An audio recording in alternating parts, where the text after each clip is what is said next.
Hey, it's summertime. Oh, yes. It is a great time of year, and that means barbecue. Barbecue time. Barbecue. I've already been to several barbecues. How about you, Julio? You do I've barbecue? been to two. Two? There you go. See?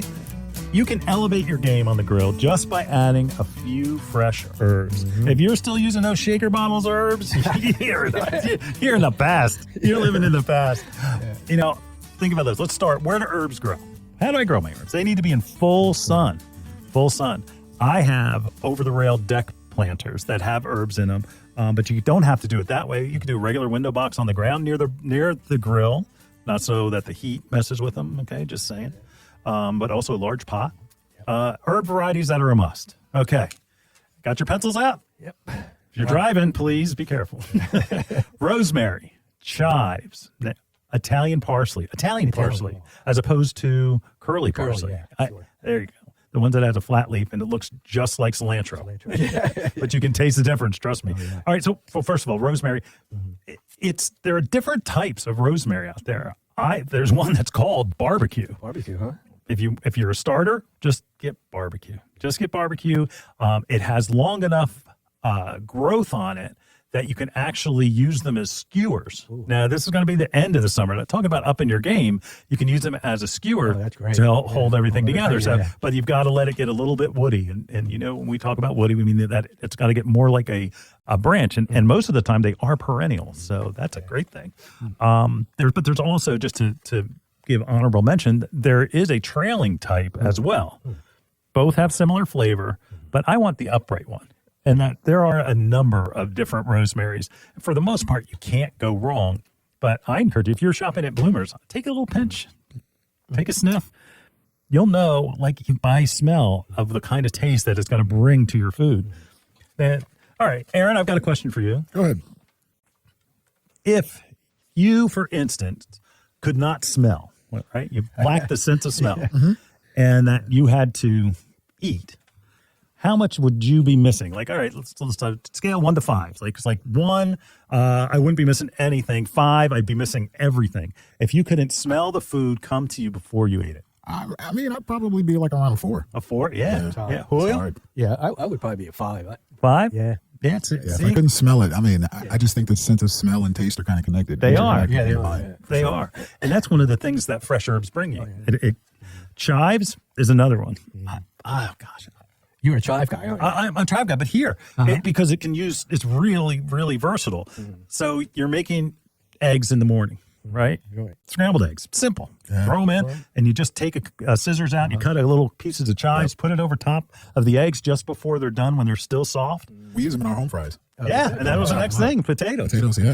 Potatoes, yeah. That's good. Yeah. You talking my language now, boy. Yeah, you know, gives a subtle hint of onion, and with no peeling, no crying. And like, I personally, I like the taste of onions, but I don't like onions. Yeah. It's like, you know, it's like there's something in my mouth that I don't really want in my mouth. You don't like any onion? No, White? Doesn't matter. I don't like the consistency of onion. I like the taste. Like, for instance, if I could take an onion and squeeze the juice out of it and put it into food, that'd be great. It'd be a little concentrated in certain areas, but I had so much respect for my grandmother, man. She'd be in the kitchen and just be chopping up onions for hours, man. And I would never understand, like, the smell alone. You would walk in the front door and smell it all the way in the kitchen. You just She never cried? Never cried. Oh, man. That's it. Well, she didn't let me see her cry. She's a very strong woman. How about that? Well, I tell you what, the chives can do away with that. So you still get that onion flavor. Italian parsley. You ever go to a restaurant and they put a little piece of parsley on your plate? And you're like, what the heck are they doing that for? Garnish? Did you know what that's for? No. Julio? I know. You're going to want to know this. Right. It's to freshen your breath. Oh. Really? So you chew a little parsley. Like, I'll go actually out in the annual section. I'll grab a piece of parsley, start chewing on it. But I have to make sure it's not stuck in my teeth. If you're chewing on parsley in the nursery, it's going to, I know it's probably a bad day for you. No. It's like, maybe I just think my breath smells. But parsley is added to so many different dishes as well. And it gives it like a fresh taste. Like, it's like, wow, hey, it's alive. It's really good. Another one. And it's Italian parsley as opposed to curly parsley. I'd probably be good in soup, too. Yeah, absolutely. Okay. Yeah, it's hard to put on a grill, but you know, Sure. goes through the grades. Makes it salad, of course. Yeah, Salads, you can't put it on absolutely. aluminum foil, man. It's not grilling. It's not grilling. Right, like people put food directly on aluminum foil and not on the grill grate. That's not the same thing. Fish. The fish, yeah. Well, I take it. I pan sear it. I pan sear it and then put it on the grill. I'm not doing dishes. If I'm putting it on, I mean, the Just to grill give it a doesn't little even get crisp, clean. right? Just to give it a little crisp so that it doesn't really get stuck to the grill. your grill? No. So you got all kind of flavors going on. Yeah, What? You turn the grill all the way up, burn that stuff off. It turns white, you gotta just blow it off. It's those days where you forget to turn the grill off, you have a problem. So basil. Basil. Can't do without that. You can't. Basil in any of the like the kitchen shows and stuff that you watch, like I'm Alton Brown fan, and where I actually saw Alton Brown live in Wilmington, Delaware. It was a cooking show? It was. He had an enormous 30-foot air fryer where he made 1,000 wings. This has got to be the 30 and up crew. Because you're going to cooking shows. Well, Jeez. hey, it was funny. Chef He's very funny. That's why I like it. That's cool. There are a lot of little bits and pieces Great of those personality. Alton Brown fans. Yeah. It's like that's another show. I stole that from him. Anyway, so basil, there's purple leaf, there's green leaf, read the text, because some basil, it has a little bit of a licorice flavor to it. And this is another one where I'd pinch the leaf and smell it. Abundanza.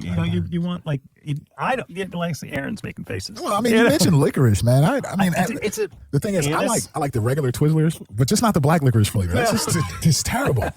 Licorice. Ugh. It looks subtle, not like you're eating black licorice where you're mad at the aunt who bought you a bag of black licorice. Yeah, it tastes like black jelly bean flavor. red. What is that flavor? That's the same thing.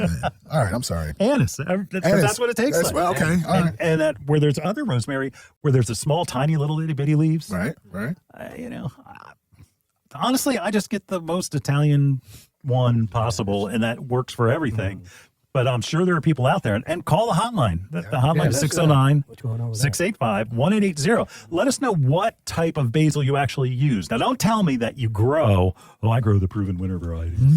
I don't want to know that, because I want to know how you use it and how you use each variety. Like the purple basil, I could see where you would use it in salad because it would brighten it up and it would add a different color to it. But is it any other value other than it's purple? I do not believe so. So prove me wrong. Sure. But again, regular green, large-leafed Italian basil, if you're getting started, that's what you want. And like I said, don't be afraid to press the leaf and smell it. Cilantro. Cilantro's strong. It is. Cilantro is a strong flavor. It looks just like Italian parsley. And for those of you from Bloomers Home and Garden Center in the annual section, could you please stop putting the Italian parsley next to the cilantro? Okay, just because they look alike does not mean that they go together. That's right. It's not always used when it's fresh. A lot of people use it when it's dried, but like Mexican street corn, oh yeah. And that you'll use it in a lot of Mexican dishes. Well, do you use cilantro when you cook? No, I don't like it. No, that's too strong. because you're Cuban, not Mexican. Yeah, not Mexican. Yeah, so in a lot of Mexican dishes, cilantro is used, and others as well. Thyme. Oh yeah. Now, here's another one where you get confused: English thyme or French thyme. I know that I hear more good things about French cooking than I do English cooking. Okay, so I'm going with French. Anytime it's whether it's going to be thyme or whether it could be tarragon, I'm going French. I don't know. To me, it doesn't matter when it's time to eat. Oh! See what I did there? Yeah, that's right. Yeah, thank you, ladies and gentlemen. Tip your bartenders. I'm here all night. Tip your producers.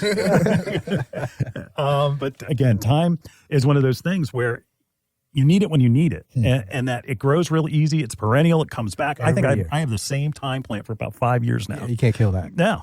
Well, You can. I could. But You try, yeah. But it comes back pretty easy. Mostly like chicken dishes called for thyme, and when the later in this fall when you're doing soups and stews and stuff, absolutely. Yeah, Absolutely.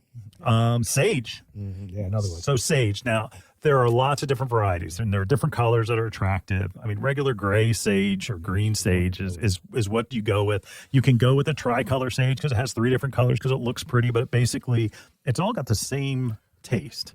Yeah. Again, pinch the leaves, okay, and that make sure nobody's looking, And you grab a leaf and you pinch it, and then you go to the next one, pinch it, and see if you smell a difference. And that smell is going to, like Aaron said, it kind of reverts to the flavor that you're going to get out of it. There's not a whole lot of differences for me.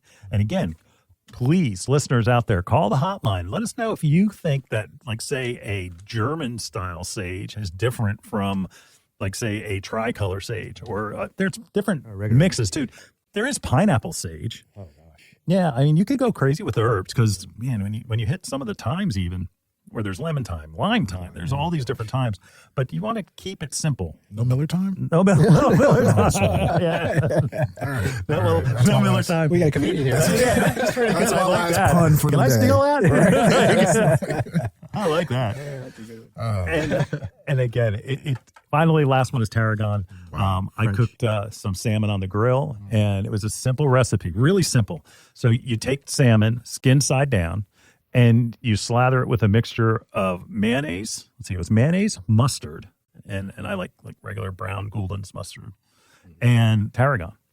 And that it was terrific.